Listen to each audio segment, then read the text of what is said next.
Welcome back to the shack, everybody. It's been a while since we uploaded a video because of the holidays and some other personal stuff going on.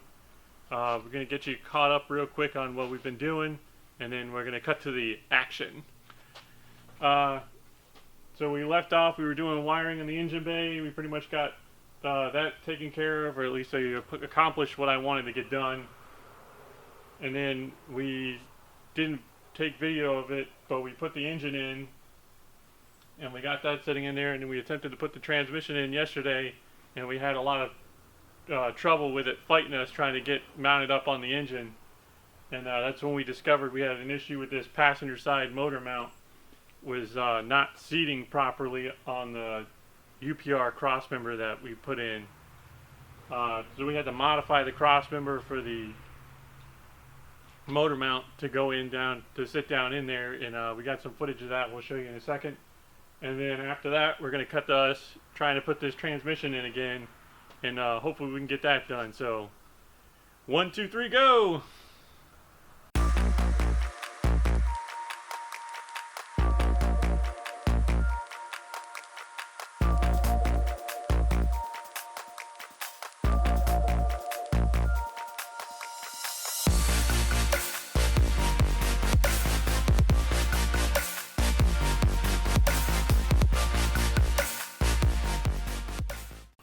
Alright, so we had test fitted the engine in the car, and we noticed we had an interference problem with this passenger side motor mount. This little stud here is supposed to engage in the plate of the cross member, and on this aftermarket cross member, it's a UPR unit, they just had 2 vertical slots, and this pin was too far over.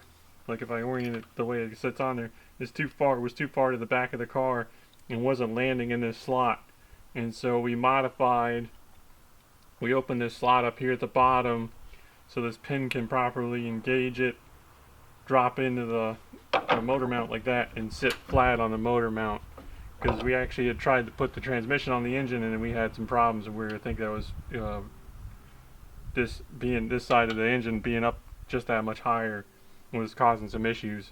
Plus now this motor mount will properly engage this side of the cross member when we go to put the engine back in. Onwards and upwards.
Alright, so we're done for the day. We managed to get the trans in, and it seemed that fixing that motor mount really helped out. The trans was able to go on there, no problem. We were able to get it bolted up and tightened down. We had to stop there for a minute. You'll see we stopped filming there because we had troubles with the transmission cross member where the transmission mount bolts up. Wasn't lining up quite right, so we had to do a little massaging on the transmission cross member, but we got it in, got it done, and then we fixed up the fuel system, got that hooked back up, had to replace some lines there, We started putting the accessories back on, so I got the alternator bracket back on, I got the alternator bolted on and all hooked up, ready to go. And then, so now we can check some stuff off our list here. So we got the wiring tidied up, we got the motor back in the car, got the trans in the car, and the drive shafts hooked up. And that's pretty much it. But we got quite a bit done today. So that's going to be it for today.